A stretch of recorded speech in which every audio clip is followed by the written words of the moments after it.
नमस्कार मैत्रिणींनो, रुचिगंधामध्ये आपल्या सर्वांचं खूप खूप स्वागत। आषाढ महिना संपून ती श्रावण महिना जवळ येऊ बसलाय आणि यावेळी बालकवींची एक कविता आठवते। श्रावण मासी हर्ष मानसी हिरवळ दाटे चोहीकडे, क्षणात येते सरसर शिरवे क्षणात फिरुनी ऊन पडे। यासाठी आज आपण उपवासासाठी पूरक अशी रेसिपी अगदी सोपी आणि मोजक्या साहित्यात होणारी करणार आहोत। यासाठी लागणारे साहित्य पाहू। इथे 1 वाटी साबुदाणा घेतलाय, 2 मिरच्या आहेत, जवळजवळ पाऊण वाटी दही आहे, अर्धा चमचा जिरं, 1 ते 2 टेबलस्पून साखर, कोथिंबीर, दाण्याचं कूट आणि मीठ।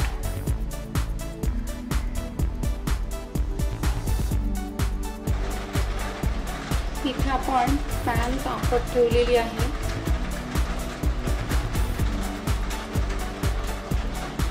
आता आपली पॅन तापून झाल्यानंतर त्यामध्ये आपण 1 वाटी साबुदाणा भाजून घेणार आहोत।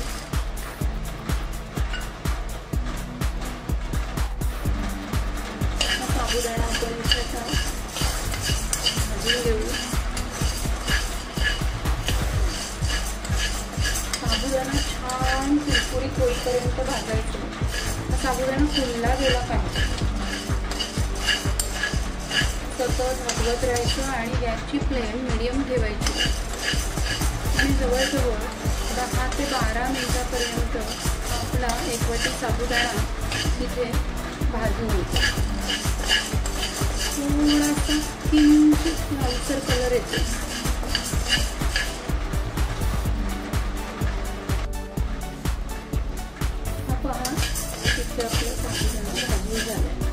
तुम्हाला भाजला की नाही हे कळण्यासाठी तुम्ही एखादा दाणा तोंडामध्ये टाकून पहा। जर तो विरघळला तर समजा आपला साबुदाणा भाजून झाला। थंड झाल्यावर हा साबुदाणा आपण एका बाउलमध्ये ट्रान्सफर केलाय आणि यामध्ये आपण थोडं पाणी टाकून घेणार आहोत।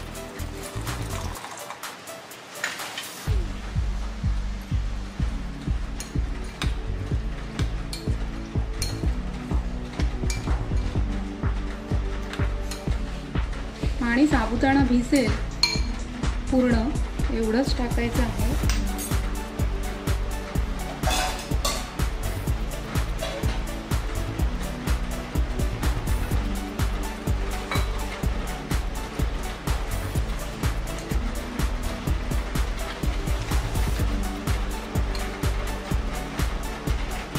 आता हे पाणी आपण काढून घेणार आहोत।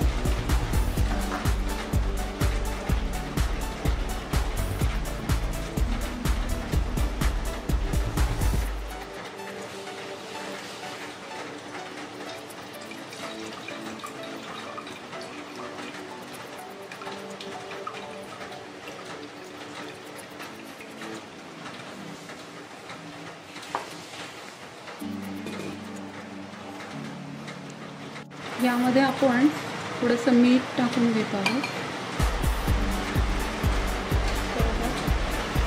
एखादा टीस्पून साखर,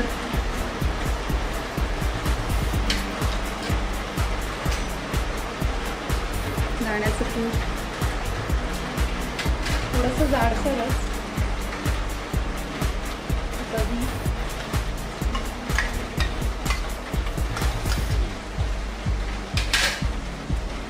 तर हे सर्व मिश्रण आपण छान मिक्स करून घेणार आहोत।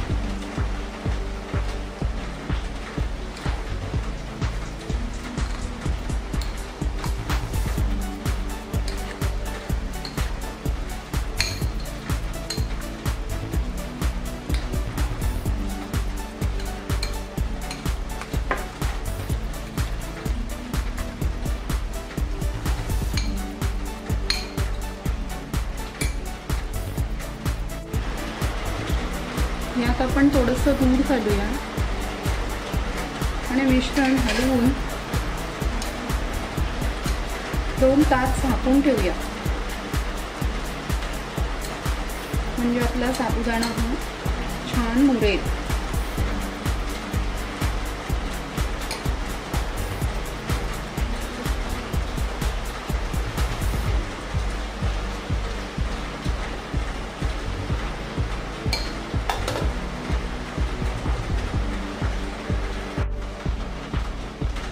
आपण एका छोट्या टोपामध्ये 2 चमचे तूप घेऊन फोडणी करणार आहोत.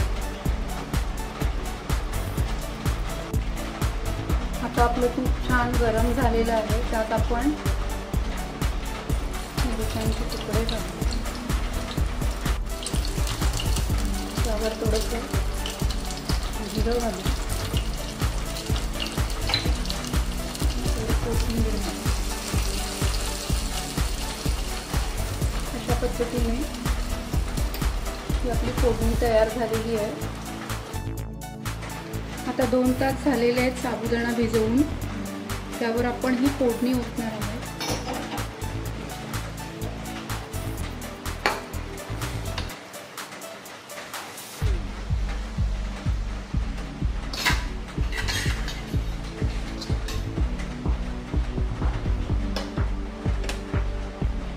थोडीशी कोथिंबीर,